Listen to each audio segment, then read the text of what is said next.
स्वागत है आपका आपके अपने YouTube चैनल पाई पॉलिटिकल पे। आज की इस वीडियो में लोग बात करने वाले हैं राजनीति विज्ञान के लास्ट यूनिट नंबर 10 की, जिसमें बात की गई है governance and public policy in India के बारे में। अर्थात भारत में शासन और सार्वजनिक नीति से संबंधित ये आपकी यूनिट है। ये यूनिट आपके यूजीसी नेट एग्जाम के लिए बहुत ज्यादा इंपॉर्टेंट है। क्यों? क्योंकि ये आपके इस पेपर नंबर 2 की सबसे लास्ट यूनिट है और बहुत सारे स्टूडेंट इस यूनिट को बेसिकली स्किप कर देते हैं क्योंकि उन्हें कई जगह पर कंटेंट नहीं मिलता है, या फिर वो अब अपने पहले यूनिट और सेकंड यूनिट में इतने उलझे हुए रहते हैं कि वो इस लास्ट यूनिट तक पहुंच ही नहीं पाते हैं। तो इसीलिए ये यूनिट आपके लिए बहुत ज्यादा इंपॉर्टेंट है, क्योंकि इससे आपको हर साल 2 से 3 क्वेश्चन जरूर से देखने को मिलते हैं। तो अगर आपने इसको अच्छे से प्रिपेयर कर लिया तो हो सकता है कि आपके 5 क्वेश्चन भी इस यूनिट से आ जाए और आप उसको इजीली कर सकते हैं। तो इस वीडियो में हम लोग समझेंगे कि गवर्नेंस क्या है, उसके डिफरेंट डिफरेंट एस्पेक्ट्स क्या हैं, पब्लिक पॉलिसी से रिलेटेड किन किन बातों के बारे में आपको पता होना चाहिए जो कि आपके सिलेबस में दी हुई हैं। इन सारी चीजों को हम लोग इस वीडियो में डिस्कस करेंगे। तो सबसे पहले हम लोग बात करते हैं गवर्नेंस के बारे में, कि गवर्नेंस और गवर्नमेंट ये दोनों अलग अलग टर्म्स हैं, बट लोग क्या करते हैं उन्हें एक साथ यूज करते हैं। सो अगर हम बात करें गवर्नेंस क्या है, सो गवर्नेंस वो है जो कि सरकार करती है।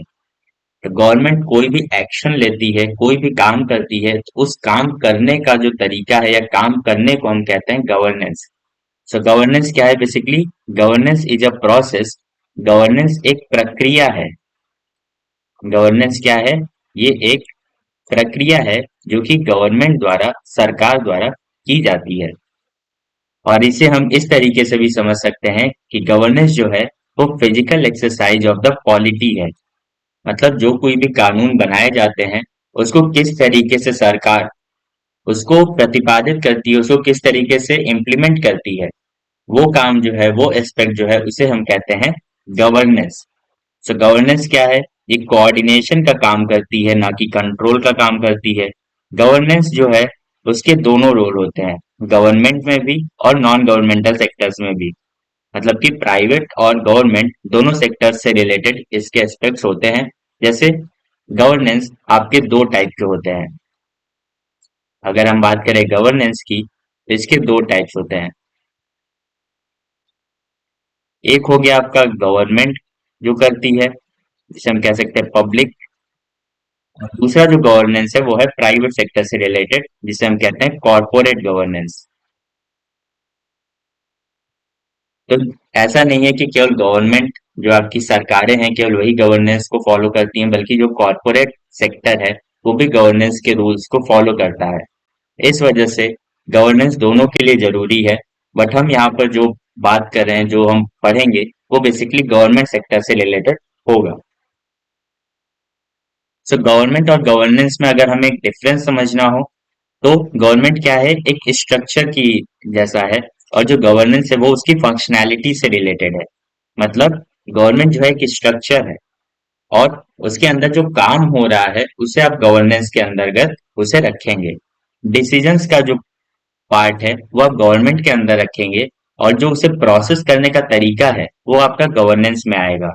रूल्स जो है वो गवर्नमेंट का हिस्सा है और गोल्स जो है वो गवर्नेंस का हिस्सा है। तो इस तरीके से आप देख सकते हैं कि जो भी आपका एक स्ट्रक्चर वाइज चीजें हैं वो गवर्नमेंट का पार्ट होती हैं, और जहां पर आपको इम्प्लीमेंटेशन करना है, कोई काम करना है, कोई एक्शन लेना है, वो सारी चीजें गवर्नेंस में आती हैं। और इसी से आपका 2 कॉन्सेप्ट आता है, ई गवर्नमेंट का और ई गवर्नेंस का। यहाँ पर आप देख सकते हैं कि इलेक्ट्रॉनिक वोटिंग को हम ई गवर्नमेंट का पार्ट समझते हैं, जबकि इलेक्ट्रॉनिक इंगेजमेंट, इलेक्ट्रॉनिक कंट्रोलरशिप और इलेक्ट्रॉनिक कंसल्टेशन को हम ई गवर्नेंस का पार्ट कहेंगे।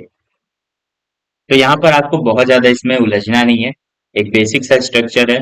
आपको इसमें बहुत ज्यादा डिटेल में नहीं जाना है, बस आपको 2 चीजें ध्यान रखनी है कि गवर्नमेंट जो भी काम करती है, जो प्रोसेस करती है, उसे ही हम गवर्नेंस कहते हैं।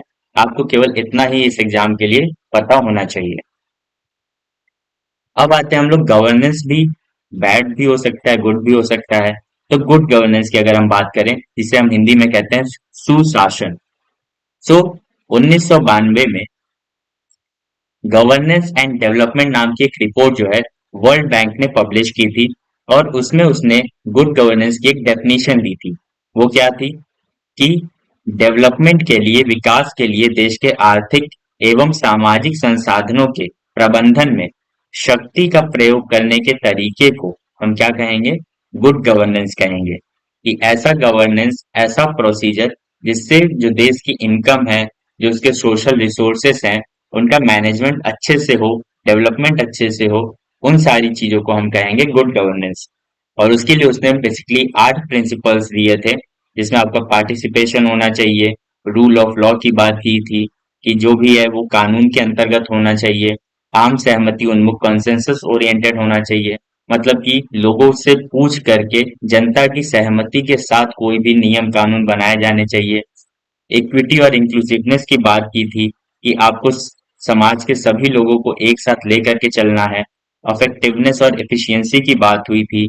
अकाउंटेबिलिटी होनी चाहिए गवर्नेंस में, कि जो भी काम गवर्नमेंट कर रही है उसको बेसिकली उसकी एक जवाबदेही होनी चाहिए, उसमें पारदर्शिता होनी चाहिए, और गवर्नमेंट को रिस्पॉन्सिव होना चाहिए कि अगर किसी ने कोई कंप्लेन की तो उसके रिस्पॉन्स में गवर्नमेंट को कोई ना कोई एक्शन लेना चाहिए। तो इन सारी चीजों को जब हम किसी भी गवर्नमेंट में पाते हैं तो हम उसे कहेंगे कि वो कैसा है, गुड गवर्नेंस का पार्ट है। गुड गवर्नेंस इंडेक्स, तो हमारी जो गवर्नमेंट है उसने एक गुड गवर्नेंस इंडेक्स भी शुरू किया है, भारत सुशासन सूचकांक। इसे बेसिकली 2019 से शुरू किया गया था। 2019 में इसे शुरू किया गया, और ये शुरू किया गया था आपका 25 दिसंबर को। 25 दिसंबर को आपके पूर्व प्रधानमंत्री, हमारे पूर्व प्रधानमंत्री अटल बिहारी वाजपेयी का अटल बिहारी वाजपेयी का जन्मदिन होता है। उसी दिन को हम सुशासन दिवस के तौर पर मनाते हैं, और सरकार ने उसी दिन को सुशासन दिवस पर ही इस सूचकांक को शुरू किया था। और ये जो सूचकांक है ये हर 2 साल में अपनी एक जो इंडेक्स है उसको प्रिपेयर करके देता है। तो इसमें किया क्या जाता है? ये एक व्यापक और कार्यान्वयन योग्य ढांचा है जो राज्यों और जिलों की रैंकिंग को डिसाइड करता है। इस सूचकांक को DARPG, प्रशासनिक सुधार और लोक शिकायत विभाग, means department of administrative reforms and public grievances द्वारा तैयार किया गया है। और इस साल की शुरुआत में एक चैंडलर गुड गवर्नमेंट इंडेक्स भी था, जिसमें भारत को 49वें स्थान प्राप्त हुई थी। तो इसीलिए गवर्नमेंट ने क्या किया कि उसने अपना एक इंटरनल गवर्नेंस इंडेक्स भी शुरू किया, ताकि हम अपने अंदर क्या कर सकें, सुधार ला सकें। और ये बेसिकली हर 2 साल पर कंडक्ट होता है। तो जैसे 2019 में हुआ, अभी लेटेस्ट आपका 2021 का डेटा चल रहा है, और इस साल के लास्ट में, मतलब 2023 के लास्ट में जो दिसंबर है, तब आपका तीसरा जो सुशासन सूचकांक है GGI है, वो रिलीज होगा गवर्नमेंट के द्वारा। इसमें बेसिकली आपके 58 इंडिकेटर्स और 10 क्षेत्र शामिल किए गए हैं। और जो आपका 2021 का इंडेक्स था उसमें गुजरात ने टॉप किया था, और जो आपका यूनियन टेरिटरीज का जो अ, आपका सेक्शन है उसमें दिल्ली ने टॉप किया था। तो आपको बस ये दो स्टेट्स का नाम याद रखना है कि राज्यों का जो सुशासन सूचकांक है उसमें गुजरात ने टॉप किया, और जो यूनियन टेरिटरीज का जो सूचकांक है उसमें दिल्ली ने टॉप किया था। जनवरी 2022 में गवर्नमेंट ने एक और इंडेक्स शुरू किया जिसका नाम है डिस्ट्रिक्ट गुड गवर्नेंस इंडेक्स, जिला सुशासन सूचकांक। इसकी शुरुआत हुई आपकी जनवरी 2022 में। ये जो है राज्यों के अलावा जिला स्तर पर भी सुशासन सूचकांक को मेजर करेगा, और इसकी शुरुआत होती है आपकी जम्मू और कश्मीर से। और इसमें जो टॉप के 5 जिले आते हैं इस सूचकांक में, वो है जम्मू, डोडा, सांबा, पुलवामा और श्रीनगर। और इसे बनाया किसने था? जिसने GGI को बनाया था, क्या नाम था? DARPG, department of administrative reforms and public grievances, जिसे अभी हम लोगों ने देखा था कि प्रशासनिक सुधार और लोक शिकायत विभाग। इतनी बातें आपको सुशासन सूचकांक, गुड गवर्नेंस इंडेक्स के बारे में पता होना चाहिए। अब हम लोग बात करते हैं कि गुड गवर्नेंस के लिए कौन कौन से मैकेनिज्म, कौन कौन से इंस्टीट्यूशनल मैकेनिज्म्स का गवर्नमेंट ने इंट्रोड्यूस किया है। तो उनमें सबसे इम्पोर्टेंट है ये चार। इसमें पहला है आपका right to information, consumer protection act, citizen charter और ऑम्बुड्समैन, जिसे हम हिंदी में लोकपाल और लोकायुक्त भी कहते हैं। तो एक एक करके हम इन सारे इंस्टीट्यूशंस के बारे में पढ़ेंगे। तो सबसे पहला आता है आपका आरटीआई, सूचना का अधिकार। तो इसने क्या किया, इसके पहले भी हमारे यहाँ पर एक ऐसा ही कानून मिलता जुलता था, जिसका नाम था फ्रीडम ऑफ इंफॉर्मेशन एक्ट 2002। इसे ही रिप्लेस करके 2005 में, जून 15 2005 में पार्लियामेंट ने आरटीआई को इंट्रोड्यूस किया। ये बेसिकली इसे जो रिकमेंडेशन की गई थी वो दूसरे प्रशासनिक सुधार आयोग द्वारा की गई थी, जिसने कुल 15 रिपोर्ट्स पेश की थी। और उस रिपोर्ट का नाम क्या था, राइट टू इंफॉर्मेशन, मास्टर की टू गुड गवर्नेंस। देखिए, ये जो आपको फर्स्ट सेकंड, ये जो एडमिनिस्ट्रेटिव रिफॉर्म्स कमीशंस हैं, इनसे बहुत सारे क्वेश्चंस आते हैं। तो आप लोग इसको एक बार सेपरेटली जरूर देख लीजिएगा, इस पर मैं वीडियो भी बना दूंगा। इसको आप लोग थोड़ा सा ध्यान से इसको अलग से भी पढ़ लीजिएगा। तो आरटीआई को पार्लियामेंट ने 15 जून 2005 को इनेक्ट किया, अधिनियमित किया, और इसे लागू किया अक्टूबर 12 को 2005 में। और तब ये पूरी तरीके से ऑपरेशनल हो जाता है। बाद में इसमें बहुत सारे संशोधनों की बात हुई। तो जो अभी लेटेस्ट संशोधन हुआ है वो आपका 2019 में हुआ है, 25 जुलाई 2019 को। अगर हम बात करें, इसमें टोटल 6 चैप्टर्स हैं, 2 अनुसूचियां हैं और 31 भाग हैं। इस तरीके से आरटीआई के बारे में आपको इतनी बातें पता होनी चाहिए। इसको अगर आपको किसी भी तरीके से आपको कोई इंफॉर्मेशन चाहिए किसी भी पब्लिक ऑफिस से, तो आपको केवल इस 10 रुपए का एक आरटीआई लगाना होगा, जिसका कॉस्ट 10 रुपए है। और आपको ये राइट मिलता है कि आप गवर्नमेंट रिकॉर्ड्स को देख सकते हैं, आप गवर्नमेंट से कोई भी इंफॉर्मेशन निकलवा सकते हैं। कितने में, केवल 10 रुपए खर्च करके। और गवर्नमेंट का वो जो ऑफिस होगा उसे 30 दिन के अंदर उस ऑफिसर को उस आरटीआई का रिप्लाई देना होगा।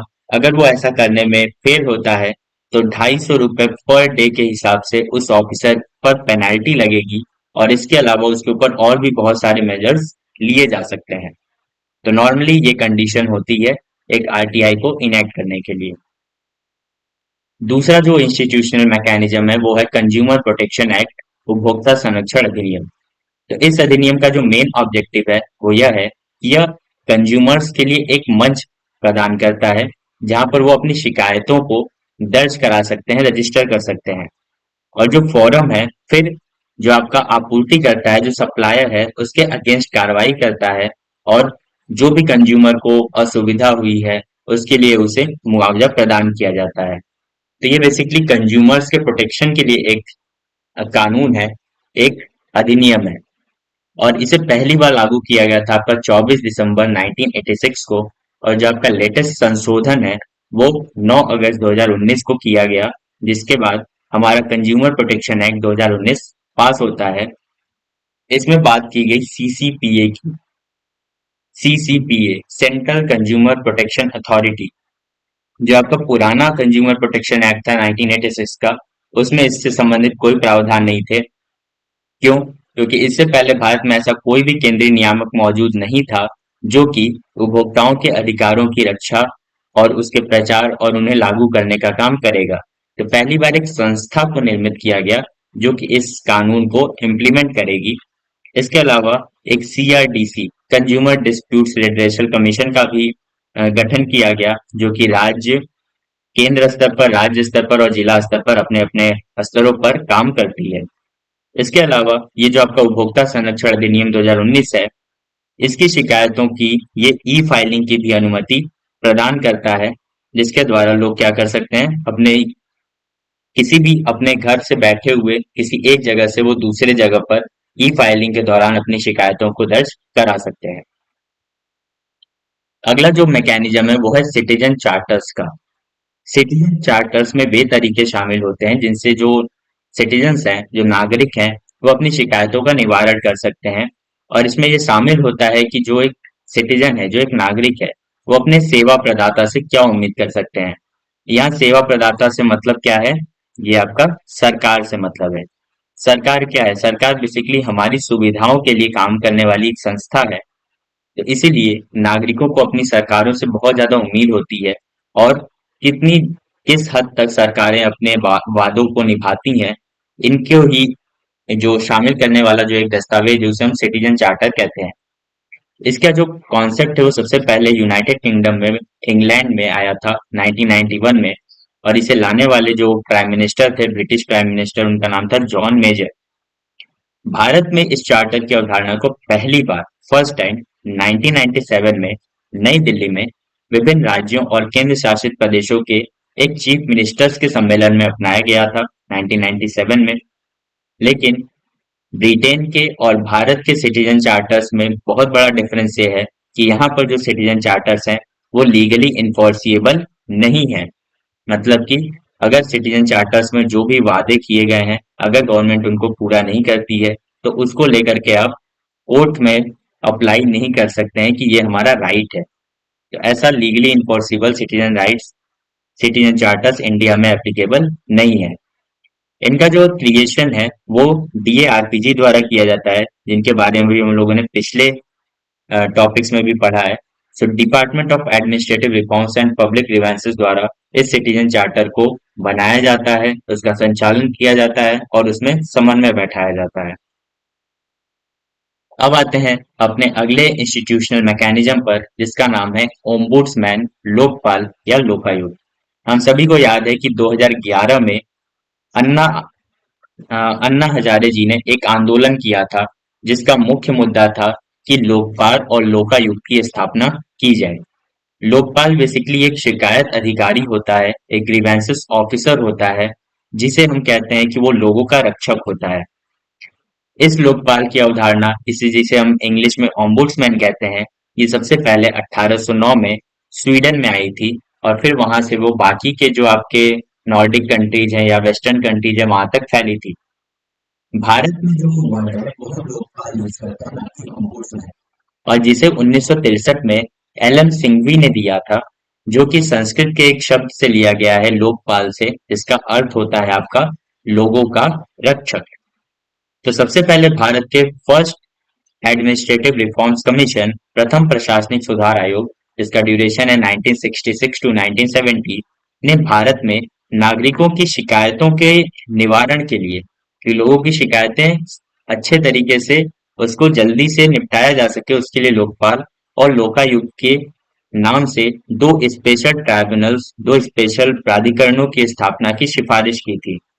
और इसे जो पहला लोकपाल विधेयक था इस समिति के सुधार के बाद, वो 1968 में पेश भी हो गया था।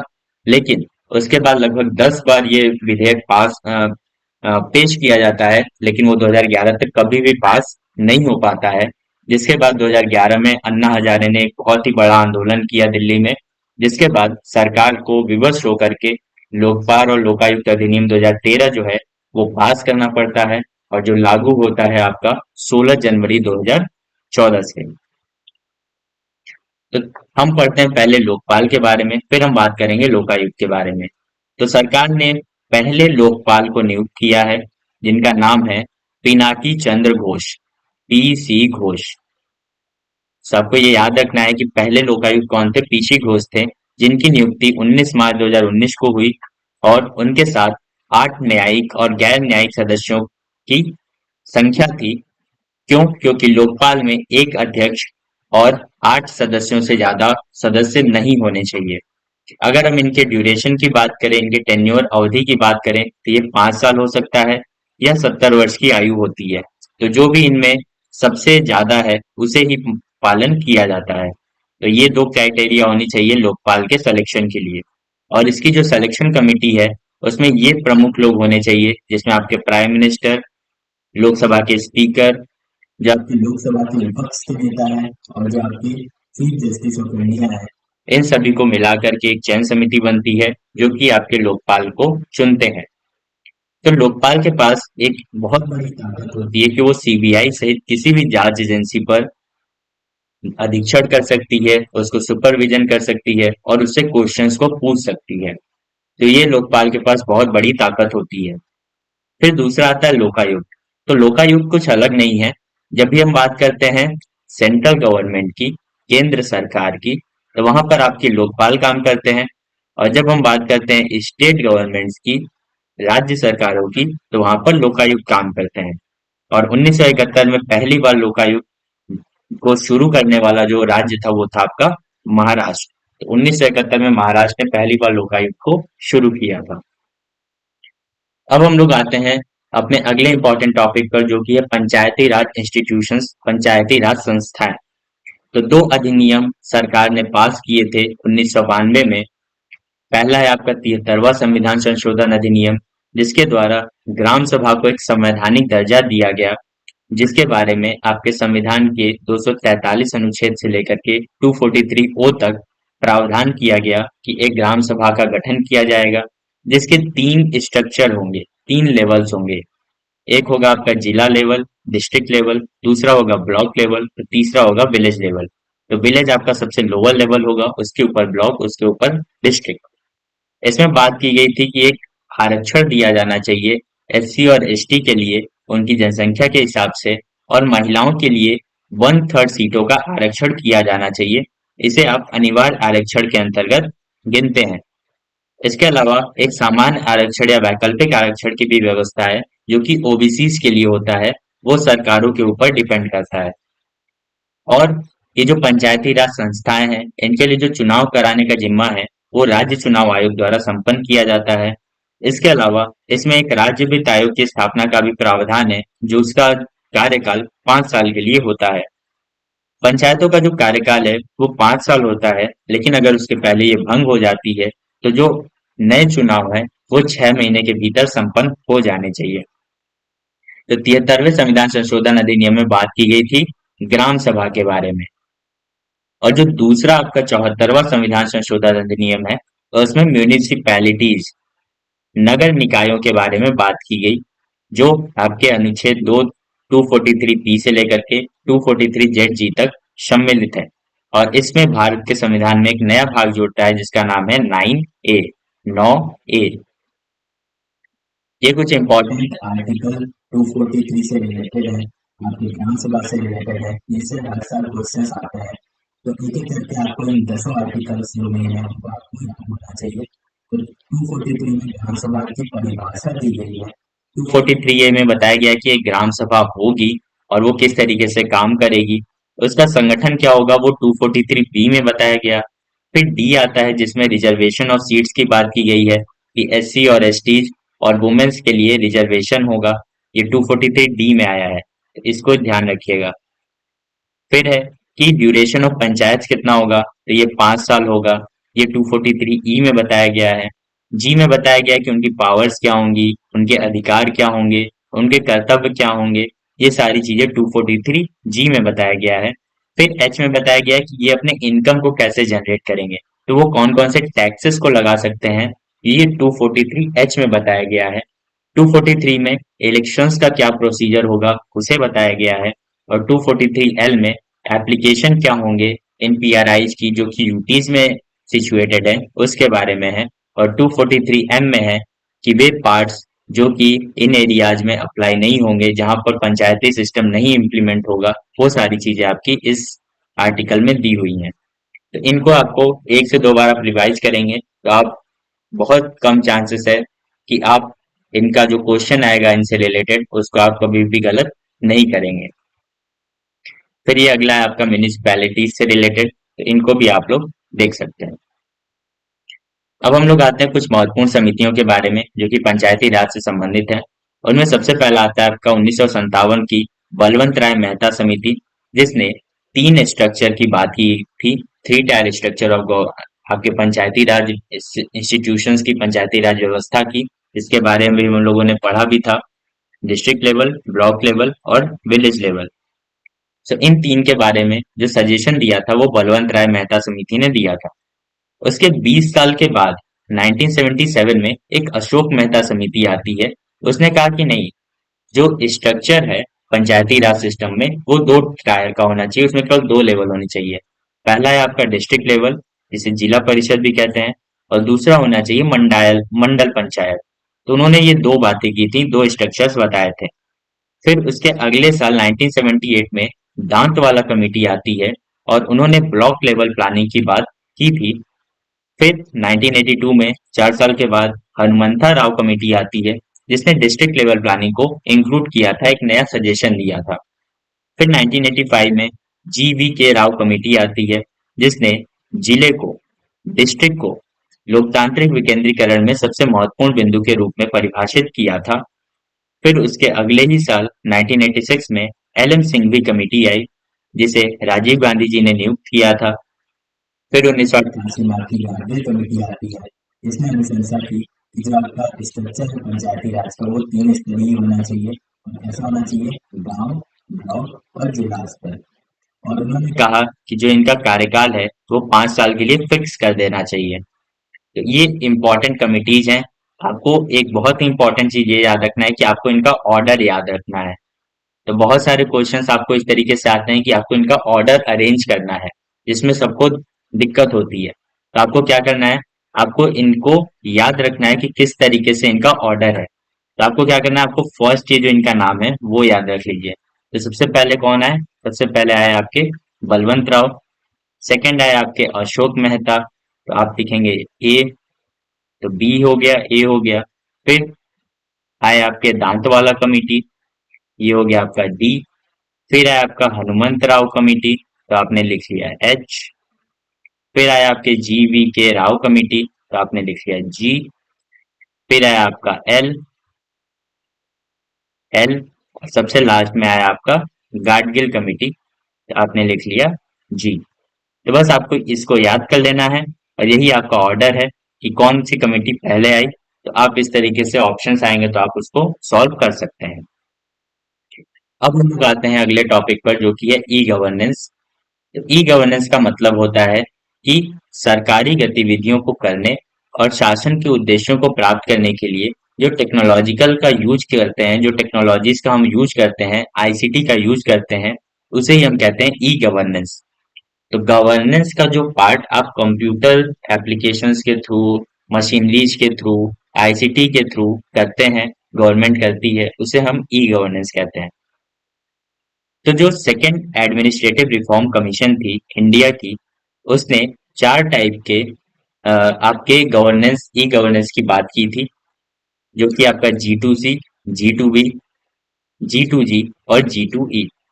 और उसकी जो रिपोर्ट थी वो थी promoting e governance the smart way forward 2008। इसमें उसने बताई थी कि किस तरीके से ई गवर्नेंस को गवर्नमेंट्स को इम्प्लीमेंट करना चाहिए और अपने जो स्ट्रक्चर है उसे इम्प्रूव करना चाहिए। इसके बाद national conference on e governance 1997 में DARPG द्वारा ऑर्गेनाइज की जाती है, और बात की जाती है कि किस तरीके से ई गवर्नेंस का स्ट्रक्चर गवर्नमेंट को अपनाना चाहिए। इसके तहत बहुत सारे नए नए इनिशिएटिव्स गवर्नमेंट द्वारा लिए गए, जिसमें सबसे पहला और सबसे इम्पोर्टेंट जो इनिशिएटिव हम मान सकते हैं वो ये है कि एक नई मिनिस्ट्री, एक नया मंत्रालय बनाया गया 1999 में। इसके अलावा जो बहुत सारे स्टेट गवर्नमेंट्स थी, उन्होंने बहुत सारे ई गवर्नेंस प्रोजेक्ट्स को भी शुरू किया, जिसमें ई सेवा आंध्र प्रदेश में आती है, कर्नाटका में भूमि, उत्तर प्रदेश में लोकवाणी, राजस्थान में ई मित्रा और केरला में फ्रेंड्स नामक अलग अलग ई गवर्नेंस प्रोजेक्ट्स को शुरू किया जाता है।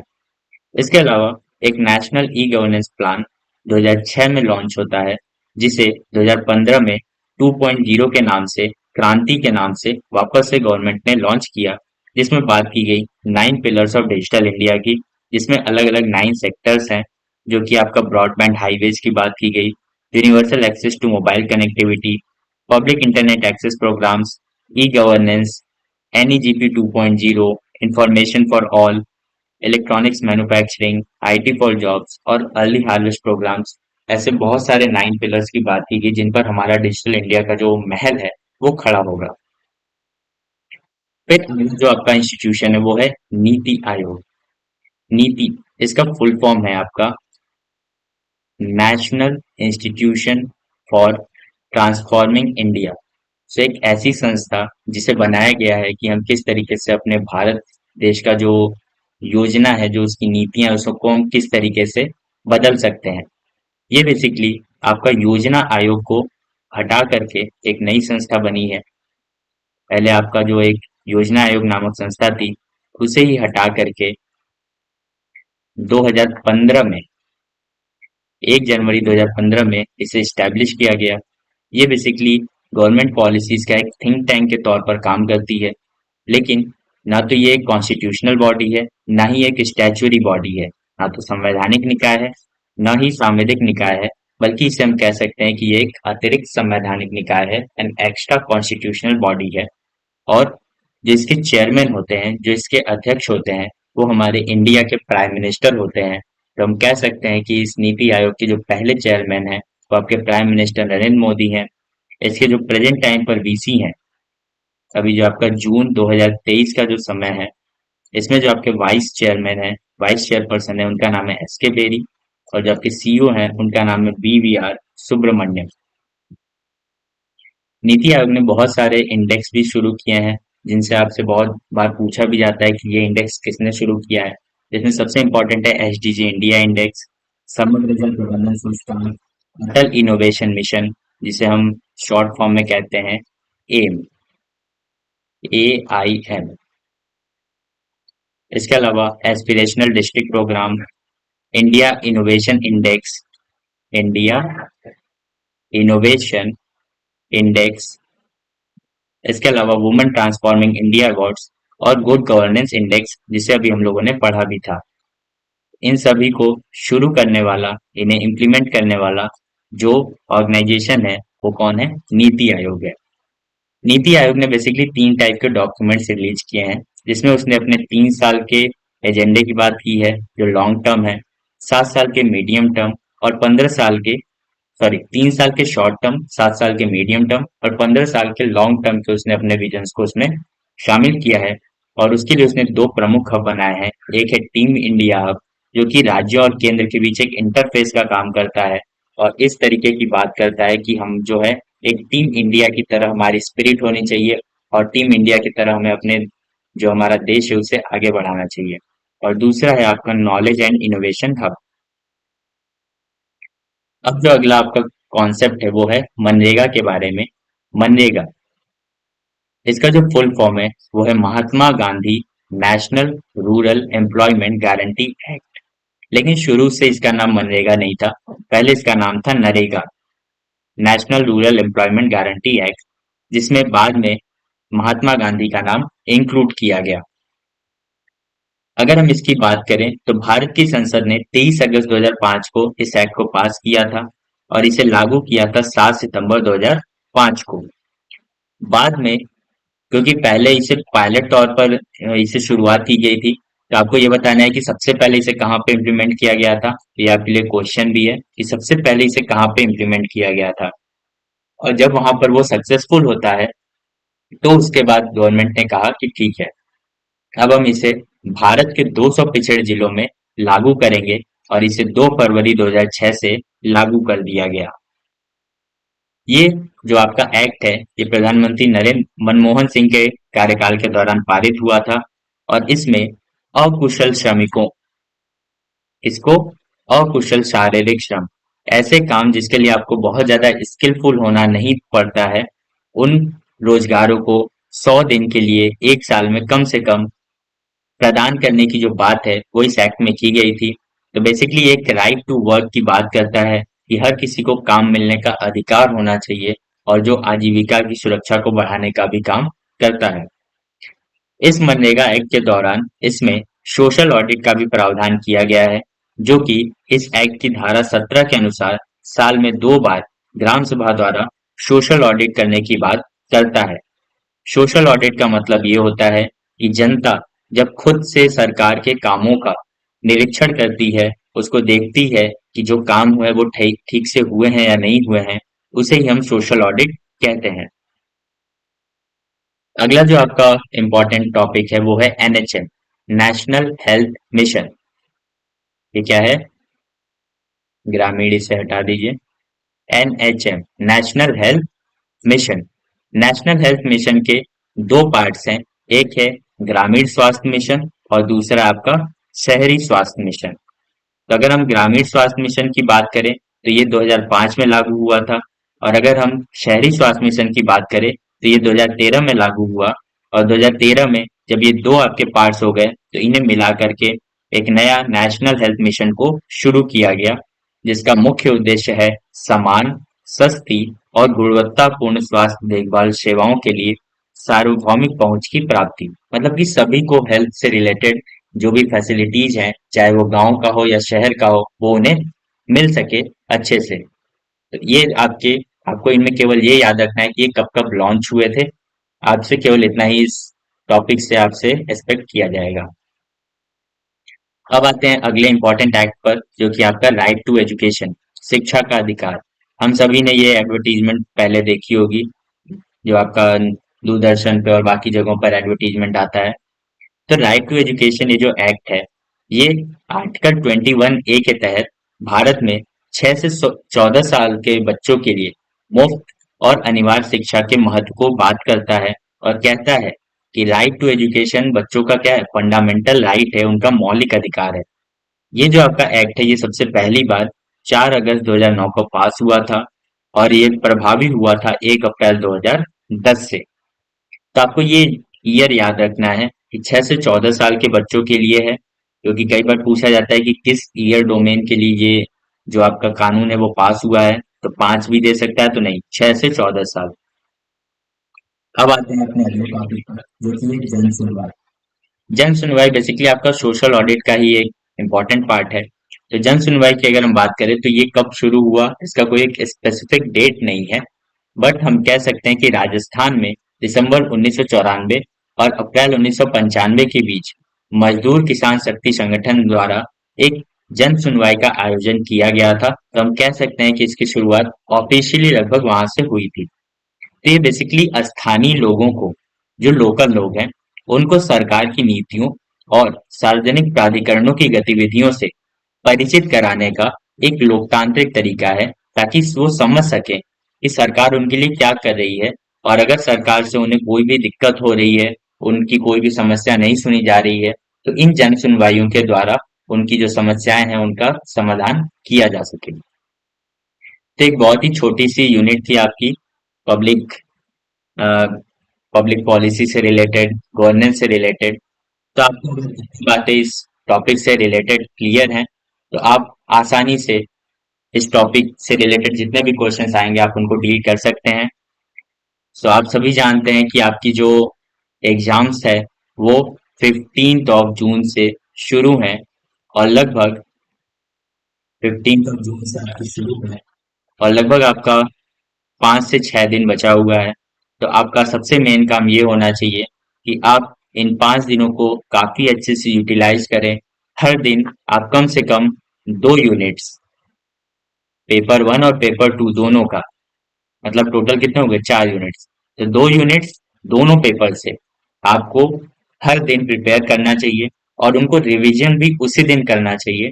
तब आप इन 5 दिनों को अच्छे से यूटिलाइज कर लेंगे, और आप आसानी से इस एग्जाम को क्वालिफाई कर सकते हैं, और नेट और जेआरएफ दोनों को आप एक्वायर कर सकते हैं। सो यहाँ तक इस वीडियो को देखने के लिए आप सभी का बहुत बहुत शुक्रिया, बहुत बहुत धन्यवाद। Thank you.